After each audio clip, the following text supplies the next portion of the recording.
Hey everyone. Hey, what's up, guys? This is Murray, and I'm here with Michael. And we just played this 2K yesterday, right? At TCG Con or something like that. So we're here at TCG Con in Houston. We just finished the $2,000 Edison Format tournament there. And I got first place. RGV Edison, let's go. Team RGV Edison coming in clutch. Me and Murray. I got first, Murray got third. And I just wanted to do a deck profile for y'all and just show you what I brought, how my tournament report was, and you know, things that I saw at the tournament and how it really ran and all that. It was an amazing event. It went pretty smoothly, to be completely honest. There was only a couple things going wrong with like us not being able to see like our actual pairings. Yeah, the app was whack. Yeah, the app was whack, but like we figured it out. Like we had to go on like the browser website and stuff, but it is what it is. Sometimes you get technical difficulties at tournaments. But it went really well. Judges knew their rulings, thank God. And I was so happy with how the tournament actually ran. But I brought Diva Zombie HERO. So I'm going to show you what the deck list was. So we run the 2 copies of Goblin Zombie. That's kind of standard. You always got to have your 2. I mean, you can only have 2. We got 2 Pyramid Turtles. I've seen people bump this up to 3. I am perfectly fine with 2. You run a pretty small zombie package, and really, you don't need 3. 2 is perfectly fine. We got the 1 Mizuki, 1 Zombie Master, 1 Plague, and 1 Spirit Reaper. Not really much I changed in here, maybe the 3rd, but I've been testing this list for at least 4 months now. I'm happy with how it is. Now we're gonna get to the Diva section. So we got Triple Diva, you need Triple Diva. I play 1 Gilman. I know a lot of Diva Zombie players don't really play Gilman, but I think the benefit of having Gilman when you only have like a Diva combo in play and you don't have anything to convert with, you know, Diva, like you don't have a level 4 monster on there, you have stuff in your grave that you can like tutor off with it as well, like a malicious, and you want an extra monster instead of another dead Diva, Gilman is perfectly fine. I've done so many plays during the tournament where I had like Malian Grave and I had Diva, and instead of summoning a second Diva, just poke for 200. I summoned out Gilman instead, and I poked for 17. Like there's a 1500 like 100 Faster like clock. Yeah, it's a faster clock. Plus, if they like deprison me on any of my level 8s that I make out, then I still get 1700 off. Like I'm still pressuring them in some way. Yeah. So then I also have the Malicious. I surprisingly didn't draw Malicious very much throughout the tournament. It was only during fucking Murray that I drew it. I'm just like, oh god, I really. You do that too. Oh yeah, I drew this too against him. GD player. That's the worst. It's the worst feeling when you draw like one of them, but the most horrible feeling when you draw both of them. It's like, oh, well, Diva's kind of dead now, and I have to get this out of my hand. Yep. And Murray was my only loss. Literally my only loss. We got the 1 Stratos and then the 1 Prodigy. This is really just like the Diva Hero package, but we have a little bit extra to like help out. Yeah. And by extra, I mean Greffer. Greffer is an amazing card. I really think he ties in well between the Dark engine and the Diva Hero engine, because we're running 3 engines. We're running the zombies, we're running the divas, and then we're running the dark good stuff kind of engine. Yeah. Where we have Dark Grepper, we have 2 Caiuses, Dad, and Gores. I don't like Trag. Trag I feel like is too situational to really use. Gores gives you an additional body. That's much more pressure than a card that says, pitch a card, get like a level 4. Or like, I have so many different levels that, you know, I can't choose what levels I have. Yeah. Whereas Gores, I can choose to activate him at any point with a direct attack and like gauge it off from there.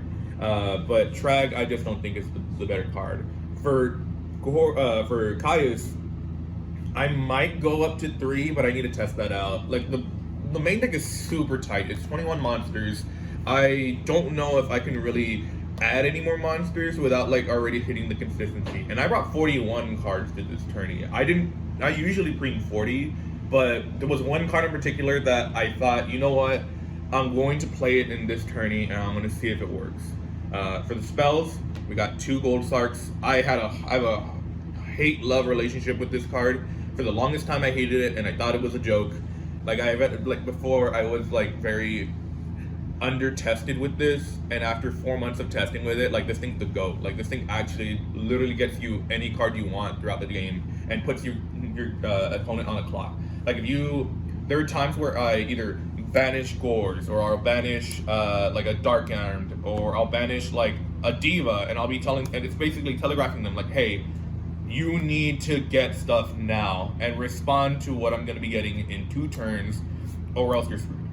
And that like pressures people. It's really different in an online from an online tourney than an IRL tourney. Yeah. We got the 1 Book of Life. I really don't want to play more than 1 because this deck really hurts the oppression. That's why I have different like outs to it. We're not in the main deck and in the side deck. But having 1 is perfectly fine. We run 8 cards of zombies in here.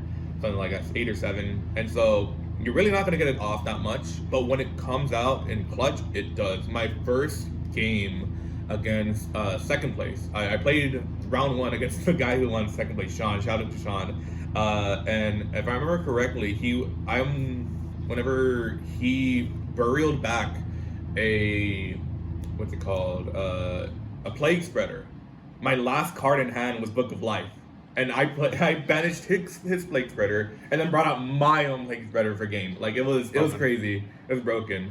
So like in those power plays where you hold off on it, they're amazing. But you don't need to like load up your hand on that kind of stuff. Then we also got Future Fusion, the GOAT card, like +2. The card. If they have to respond to it, and if they do respond to it, that means you have the rest of your back row open for you. Unless they have like Heavy Storm or some shit, but like that's the one of. You know, you get +2, you send your Mally Diva, you're ready for like any Miracle Fusion play that you have, and I only play the 1 Miracle Fusion, I don't play 2, 1 is fine, I don't need more. Then we got Rhoda, MST, we got Minecon, BrainCon, oh wait, I mixed it up. And then Heavy Storm. They're just like the best spell cards in format, like I can't do anything. Did you ever resolve Miracle Fusion? Yeah, I did. There was a lot of times where I like Future Fusioned into Miracle Fusion, and it's just like, what are you gonna do, bro? What are you gonna do? You couldn't balance me. You couldn't like deprison me. I just went with it. Rhoda is really good because it's a 3rd copy of either, or like a 2nd copy of either Grepher or Stratos. And sometimes I'll be thinking in my hand, and I'm like, okay, well, it fixes hands. Yeah, it really does. If I have a discard trap and I don't have anything to discard, Stratos. Yeah. If I have a Mally in hand and I need it gone, Grepher. Yeah, it's good. It's super good. I recommend that a lot. All right, next we're going to go to the traps. For the traps, not really much innovation, except for 1 card, Regeki Break. I think this is the better card than this. I don't like Phoenix Wing. I feel like every time I activated Phoenix Wing, yes, it did set them back a turn, but it gave them the card that they needed. You know, it gave them the card that continued the game for them. And I still think Regeki Break is the better discard trap. They both lose to Thought Ruler. Who fucking cares? But like, still, I feel like destroying it in general is way better than like setting them back. Yeah. Because at least I know that they're never gonna get it back. This is better against Floodgates post board. Yeah, exactly. Like this is way better against like oppression, where I know it's gonna be gone for the game. It's gone for the game unless they have like Mask of Darkness or some wild shit. We got the 1 Dust Tornado. I was thinking about adding 2, but I was like, no, there's a better card for this.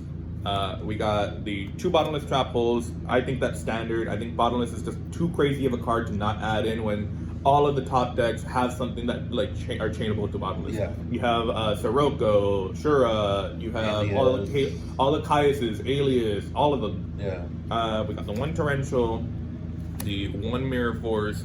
Return is so fucking good. Bro, this card should never have been printed. It really shouldn't have. It's so good. I remember I played against one of the Vayu guys, and I whittled out his entire field, and it was a grind game. And then what happens? I set this 1 turn, passes it back, has nothing. activate it, and it's just game. Like he was at like what 59, and I just comboed off because like I had like double Mizuki, Dark End, or not double Mizuki, double Mali, Dark End, Plague, Mizuki. Bro. Like it was over. Like that's 5, like at least 3 synchros. It's crazy. And then tap Dust Shoot. You just need Dust Shoot. Yeah. It's a staple card. And this is the card, my 41 card that I really did not want to play, but I chose to. Solemn Judgment. A lot of people just add Judgment because it's such a good card, but I think it's not a very good card in this deck specifically. Your life points matter so much in this build. When I played against you, you saw how far ahead of you I was in life points before I activated. I think it was Solemn Judgment that I activated. Yeah, and because it was like a normal summon monster that you had, and I had nothing. I had Solemn Judgment. I went from 7k to 35, and then that sped up the process for you for having to pressure me. Had I not activated Judgment, I could have probably like done really well and like drawn a better out, but I had to. There was a lot of intimidating pressure from you, and so I didn't really resolve Judgment very much throughout the games that I played. I think I resolved it maybe like 2 or 3 times throughout the entire tourney, but I mean, it's an okay card. I think I might cut it again because life points just mean so much in this deck. There's so many things in here that you have to be wary of, and you're already playing 2 cards that cut your life points in half. Plus, like, it's pushing it. Plus, when the field is very value heavy, it's just like the last thing you want to do is cut your life in half. Exactly. And like, imagine me playing Black Wings, and I just like cut my life points to half, and like, oh, Shurabora, I get fucked. Yeah. So those are the traps. Next, we have the extra deck. My favorite card of all time, Stardust Dragon, ulti first dead. That thing came in clutch so many times. You have no idea how many times I summoned this thing, just because I thought like, well, they probably haven't activated Bottomless or like Mirror Force or anything like that yet. And then the second GOAT card, Thought Ruler Archfiend, the amount of like Deep Prisons and like Phoenix Wingwind Blast that he just negated was crazy. Then we got Colossal, Dark End for our level 8s. Next we got 1 level 7 Black Rose. I don't have any other level 7s in here.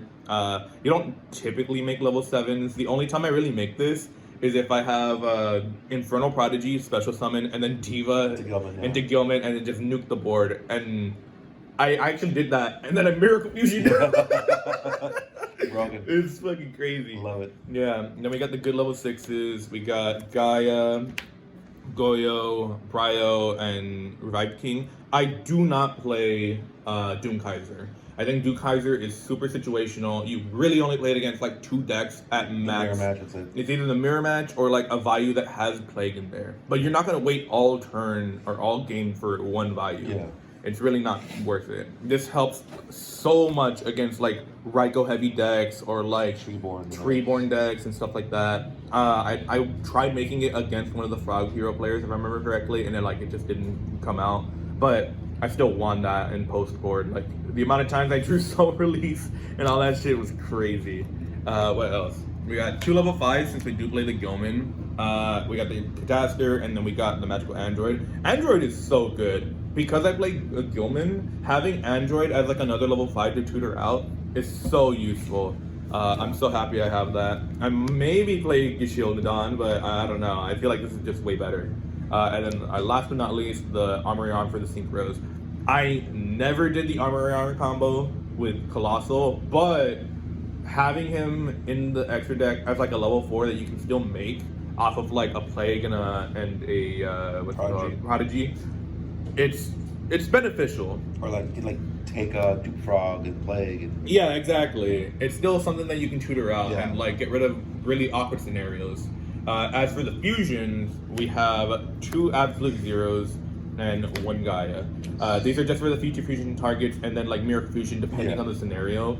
I'm actually future fusioned Gaia for a combo that I made against, I believe it was the instant Diva Zombie player that I played against. And that helped so much because it set up my Mizuki. I had like Greffer, Mali, want to say Zombie Master in hand. I went off. Like I actually just went off. So it was crazy. Then I got all my tokens. This is for me at Nats. I gotta have my dandy tokens just in case. Yeah, the boys. Yeah, then my Gores token, and then like this token I just like a lot.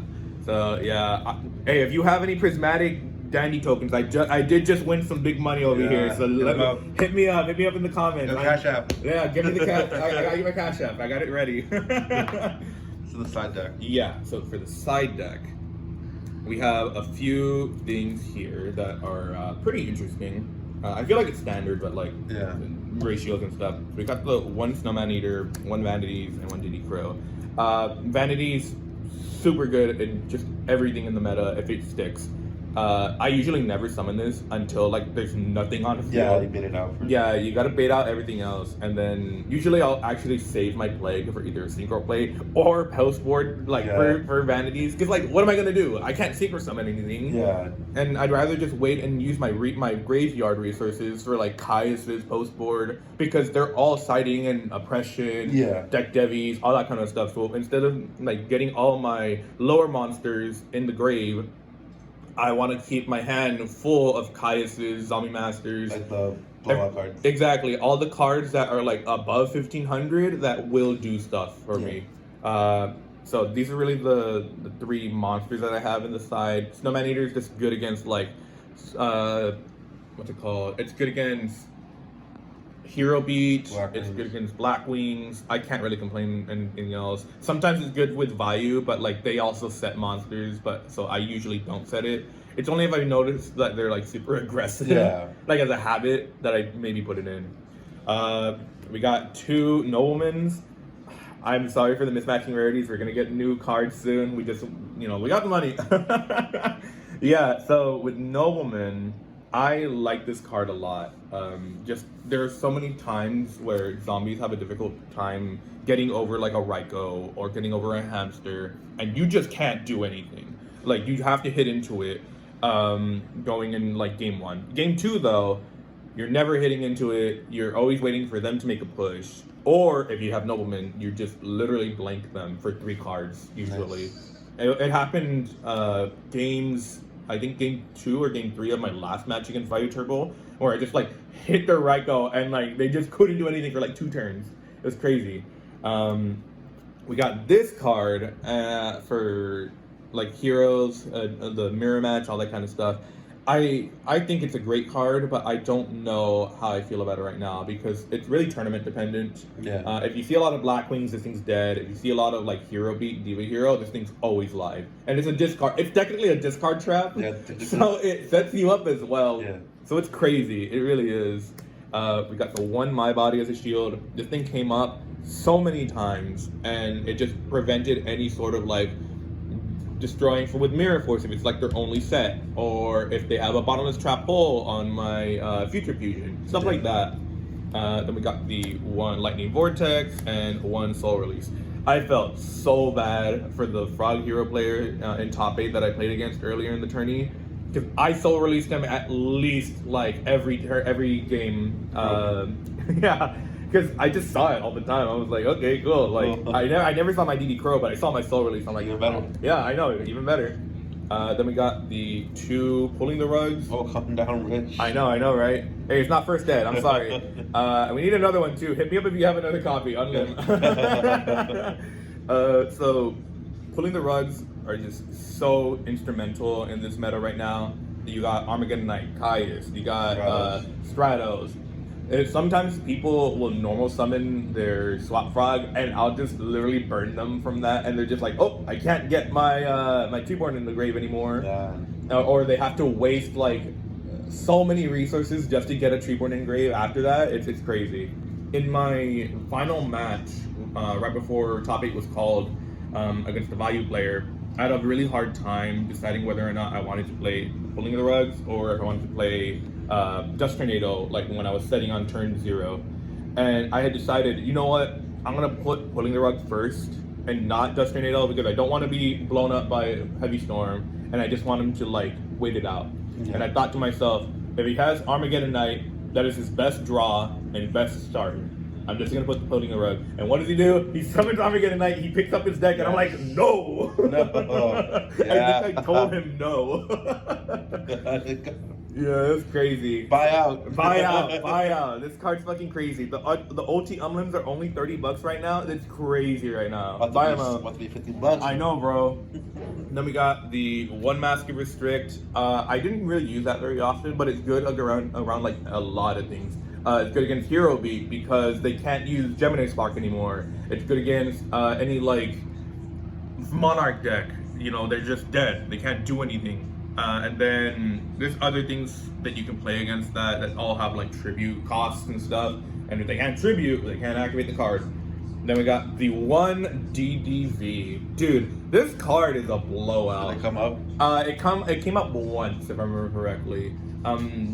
I try my best to activate it in like post board, but it's really hard when it's all values and stuff. Yeah. Because they want that in the grave. You don't really want that. And then it's not necessarily amazing against frogs, because I mean, if they draw Treeborns or stuff, like it's bad. But if they draw only swap frogs or dupe frogs and stuff, it's crazy. It's hit or miss. So, and plus they're keeping their Caiuses and Monarchs in the hand, so it's like, you really have to weigh the ins and outs of it. It's not really good against heroes, which is what we saw a lot over there. So it's really meta dependent. Yeah. I would assume.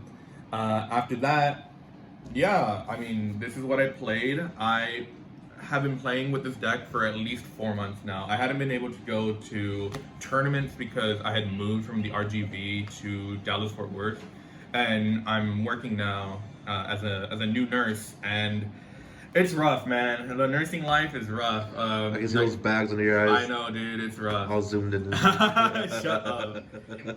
But I love it. I love my job, and I've just been playing in my room because I have night shift. I'm on DB all the time. Do you love the homies? Yeah. So, wait, you said shout out the homies? Do you love the homies? Oh, I love the homies right now. Shoutouts? Yeah, Dallas is pretty chill. I like them. But I haven't been able to go to locals. Like, the last time I went to locals was back in October. So I talk to them, you know, sometimes on like the Edison Discord, but like it's rough. Like, I just don't have a lot of time to go to locals. I'm always at work. But I'm gonna try to make an effort to go to locals now that I can actually schedule my shifts now, and hopefully you guys see me there. I want to give big shout outs to Murray, to Frank, to Irving, all the RGV Edison teammates, Solomon, Ben. We got who else? I'm blanking right now. Jaime, Soto. We got all the great Edison players that come out every single week over there. Oh, Matias. I can't forget Matias. That man beats my ass all the time. And Rene, dude, you are a lifesaver with helping me like play test all the time over there in Fort Worth, because we're down the street from each other now. That's broken. Crazy. It's broken. He's a really good duelist. Then we also have Moonblast Games. Rigo, Vero, all you guys, you are awesome. We saw you guys at TCG Con. We're so happy to have your support. And then everyone from the South Texas Duelist page, and everyone that just, you know, talks to me, gives me advice. I really appreciate y'all. I don't really have anything more to add to this, but thank you so much for your continued support. I hope to continue representing the Valley and Team RGV Edison, and I hope you have a great day. All right, peace.